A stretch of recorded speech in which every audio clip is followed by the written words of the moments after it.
ত্রয়োদশ জাতীয় সংসদ নির্বাচন সামনে রেখে জামায়াতে ইসলামী বগুড়ায় বিএনপির চেয়ারপারসন খালেদা জিয়ার ২টি সহ ৭টি আসনে তাদের প্রার্থী ঘোষণা করেছে।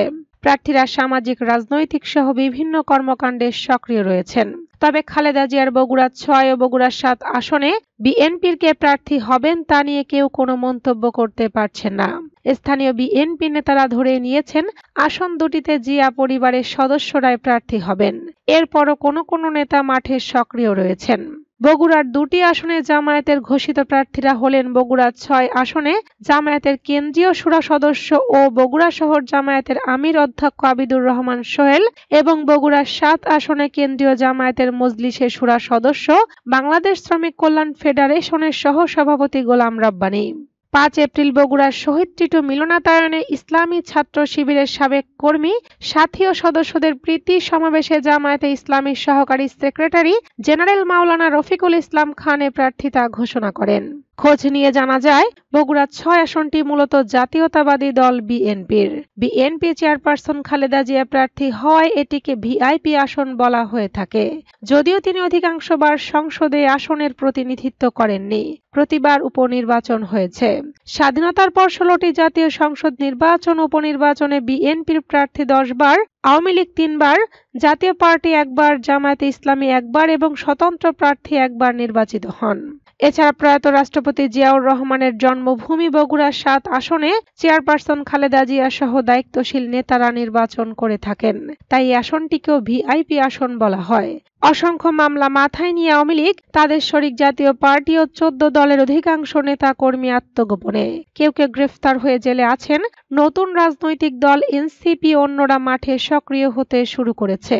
কোনো কোনো সম্ভাব্য প্রার্থী জেলা জুড়ে পোস্টারিং করেছেন। তবে এসব দলের প্রার্থী এখনো চূড়ান্ত হয়নি।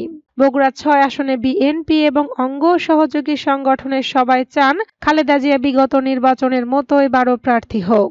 তাই কোনো নেতা এখানে প্রার্থী হওয়ার ব্যাপারে কিছু বলতে চান না। এরপরও কোনো কারণে তিনি প্রার্থী না হলে অন্তত ৪ জন বিএনপির টিকিট চাইবেন বলে শোনা যাচ্ছে। তারা হলেন বিএনপি চেয়ারপারসনের উপদেষ্টা ও জেলা বিএনপির সাবেক সভাপতি অ্যাডভোকেট এ.কে.এম মাহবুবুর রহমান, জেলা বিএনপির সভাপতি রেজাউল করিম বাদশা, সাধারণ সম্পাদক আলী আসগর তালুকদার হেনা ও সাবেক সভাপতি সাইফুল ইসলাম। যদিও তারা কেউ প্রার্থিতার ব্যাপারে মুখ খুলছেন না। একই অবস্থা বগুড়া ৭ আসনের।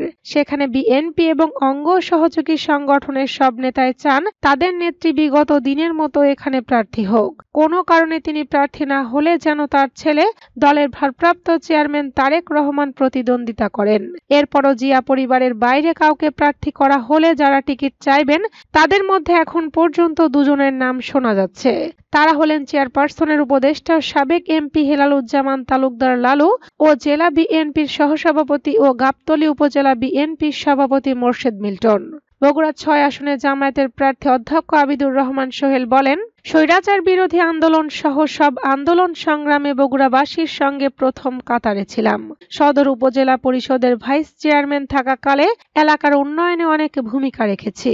তিনি আশা করেন ভোটাররা সর্বোচ্চ ভোট দিয়ে তাকে নির্বাচিত করবেন। বগুড়া ৭ আসনের প্রার্থী কেন্দ্রীয় জামায়াতের মজলিসের শুরা সদস্য গোলাম রাব্বানী একক প্রার্থী। তিনি আশা করেন বিপুল ভোটে নির্বাচিত হবেন।